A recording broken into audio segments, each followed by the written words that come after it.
Atrevi-me a chamar-lhe pai. Capítulo 3. Os sonhos. Só fui pegar a pequena Bíblia cor de cinza no dia seguinte. Nem Tony nem eu nos referimos à Bíblia novamente, depois de eu ter levado a conversa para outro assunto. Mas por toda a longa tarde as palavras da passagem fervilhavam logo abaixo da superfície da minha consciência. Cedo, na noite do dia seguinte, retirei-me para os meus aposentos onde planejava descansar e meditar. Levei comigo a Bíblia e acomodei-me nas almofadas macias do meu divã. Uma vez mais, folheei as páginas da Bíblia e li outra passagem enigmática, pois Cristo significa o final da luta pela justificação pela lei, e isto para todos os que nele creem. Romanos 10:4. Abaixei o livro por alguns instantes. Cristo? Ele era o fim da luta? Continuei a ler. O segredo reside no vosso próprio coração e na vossa boca. Se abertamente admitirdes pela vossa própria boca que Jesus Cristo é o Senhor, e se crerdes no coração que Deus o ressuscitou dos mortos, sereis salvos. Romanos 10, 8, 9. Coloquei o livro de lado outra vez, sacudindo a cabeça. Isto contradizia diretamente o Alcorão. Os muçulmanos sabiam que o profeta Jesus era simplesmente humano, que o homem não morreu na cruz, mas foi levado ao céu por Deus e um sósia fora colocado na cruz em seu lugar. Agora, viajando por um céu inferior, esse Jesus algum dia voltará à terra para reinar por 40 anos, casar-se, ter filhos e depois morrer. De fato, ouvi dizer que existe um pedaço de chão para uma sepultura especial conservado vago para os restos mortais do homem em Medina, a cidade onde Maomé também foi enterrado.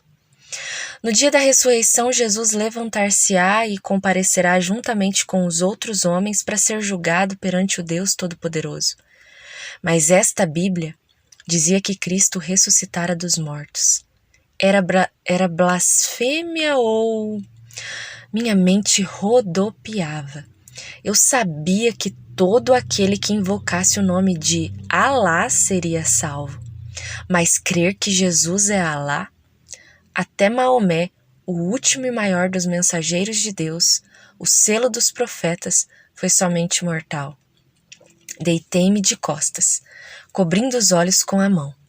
Se a Bíblia e o Alcorão apresentam o mesmo Deus, por que há tanta confusão e contradição? Como é que podia ser o mesmo se o do Alcorão é um Deus de vingança e castigo e o da Bíblia cristã é um Deus de misericórdia e perdão? Não vi quando adormeci. Normalmente nunca sonho, mas nessa noite eu sonhei. O sonho era tão real, os acontecimentos tão rotineiros, que na manhã seguinte achei difícil que tivessem sido somente fantasias. Eis o que eu vi. Eu me encontrava ceando com um homem que sabia ser Jesus. Ele tinha vindo visitar-me em minha casa e ficara por 2 dias. Ele estava sentado à mesa em frente de mim e em paz e alegria jantávamos. Repentinamente, o sonho mudou.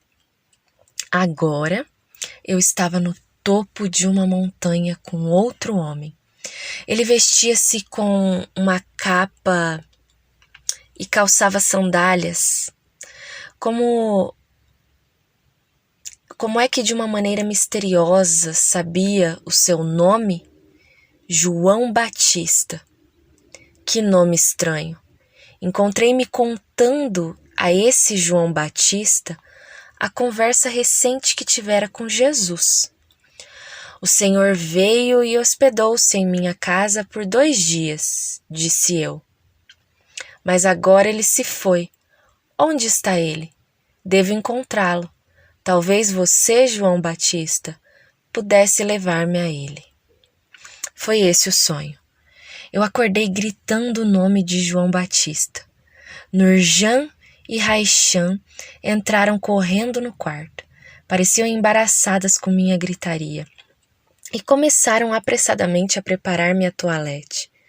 Tentei contar-lhes meu sonho enquanto trabalhavam. Ah, que bom, sorriu Nurjan, apresentando-me a bandeja de perfumes. Sim, foi um sonho abençoado, murmurou Raichan enquanto me escovava o cabelo.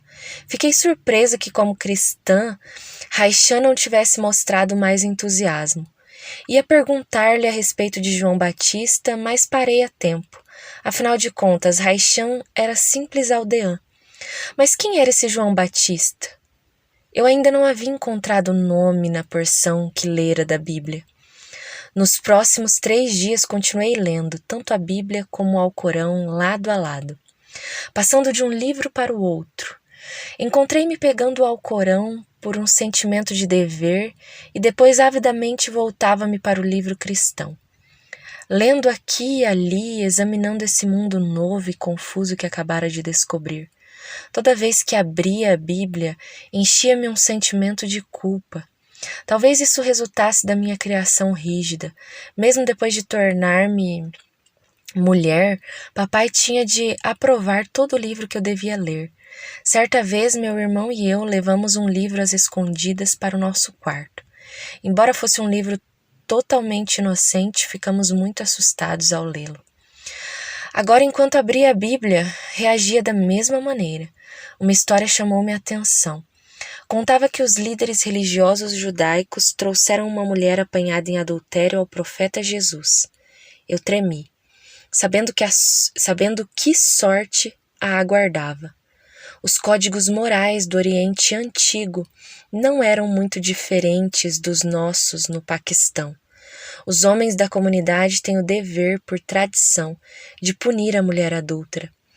Enquanto lia a respeito dessa mulher em pé perante seus acusadores, eu sabia que os próprios irmãos, tios e primos estavam na linha de frente, prontos para apedrejá-la. Então o profeta disse: aquele que dentre vós estiver sem pecado, seja o primeiro a atirar a pedra. João 8:7. Eu vacilei, enquanto com os olhos da mente observava os homens saindo um a um. Em vez de supervisionar a morte horrível dela, Jesus havia forçado os acusadores a reconhecer sua própria culpa. O livro caiu em meu colo enquanto ali permaneci em profunda meditação. Havia algo tão lógico, tão correto no desafio desse profeta. O homem falava a verdade. Então, 3 dias mais tarde, eu tive um segundo sonho estranho. Eu estava em meus aposentos quando uma criada anunciou que um vendedor de perfumes esperava para ver-me. Levantei-me, enlevada do meu divã, pois nessa época havia falta de perfumes importados no Paquistão. E tinha muito medo de ficar sem meu luxo favorito. Então, no meu sonho, alegremente eu pedi que a criada fizesse entrar o vendedor de perfumes. Ele estava vestido à maneira dos vendedores de perfumes dos dias de minha mãe, quando esses mercadores iam de casa em casa vendendo seus produtos. Ele usava um casaco preto e levava seu produto numa valise. Abrindo a valise, tirou uma jarra dourada. Removendo a tampa, entregou-me a jarra. Ao olhar para ela, eu fiquei sem fôlego. O perfume brilhava como cristal líquido. Eu ia tocar o líquido com o dedo, mas ele levantou a mão. Não, disse ele, e pegando a jarra dourada foi colocá-la sobre minha mesa de cabeceira. Isto se espalhará pelo mundo todo, disse ele. Aleluia. Quando acordei na manhã seguinte, o sonho ainda estava vívido em minha mente. O sol entrava pela janela e eu ainda podia sentir o cheiro daquele perfume. A fragrância deliciosa ainda enchia o quarto. Ergui-me e olhei para a mesinha de cabeceira, como que esperando ver a jarra dourada ali. Mas, onde estivera a jarra, agora estava a Bíblia. Um formigamento passou-me pelo corpo. Sentei-me à beira da cama meditando em meus 2 sonhos. O que significariam? Eu não havia sonhado em anos. Agora tinha tido 2 sonhos vívidos em seguida. Havia alguma relação entre eles? Relacionavam-se eles com o meu encontro recente das realidades do mundo sobrenatural? Nessa tarde, saí para o meu passeio costumeiro no jardim.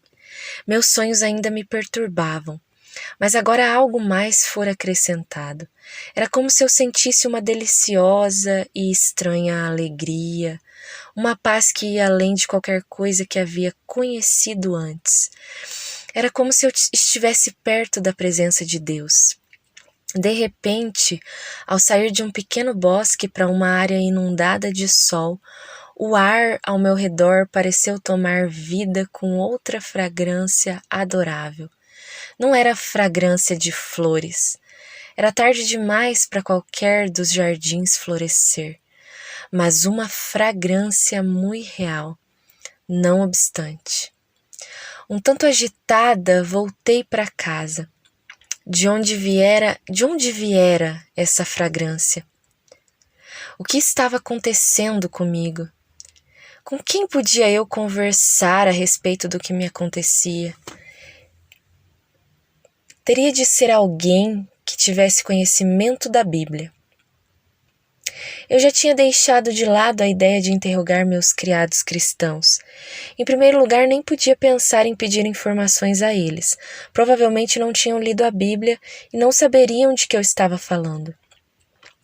Não, eu tinha de conversar com alguém que tivesse educação formal e conhecesse esse livro. Ao considerar essa questão, uma ideia chocante veio-me à mente. Eu lutei contra ela. Esse seria o último lugar onde deveria ir procurar ajuda. Mas o nome continuou voltando a mim de um modo tão insistente que finalmente toquei a campainha chamando Manzur. Quero que você prepare o carro. E então, como que pensando melhor, acrescentei: eu mesma vou dirigir. Os olhos de Manzur dilataram-se. A senhora mesma? Sim, eu mesma, se faz favor. Ele saiu relutante. Raramente eu havia dirigido o carro tão tarde da noite. Eu havia servido como oficial no Exército Real Hindu, na divisão das mulheres, durante a Segunda Guerra Mundial, e tinha dirigido ambulâncias e carros do comando por milhares de quilômetros em todos os tipos de terreno. Mas o tempo de guerra era uma coisa e ainda assim sempre dirigira em companhia de alguém. Uma filha da nobreza Nawab não devia dirigir seu próprio carro na vida normal, especialmente à noite. Mas eu sabia que não podia arriscar que Manzur soubesse o que eu estava planejando fazer, pois logo os criados estariam comentando. Estava convencida de que havia somente uma fonte onde podia encontrar resposta para as minhas indagações. Quem era João Batista e o que significava esse perfume. De modo que foi com relutância extrema, nessa noite, que me dirigi ao lar de um casal, que eu mal conhecia, o reverendo e a senhora David Mitchell, que haviam visitado meu jardim naquele verão. Esses missionários cristãos eram as últimas pessoas com as quais eu gostaria de ser vista.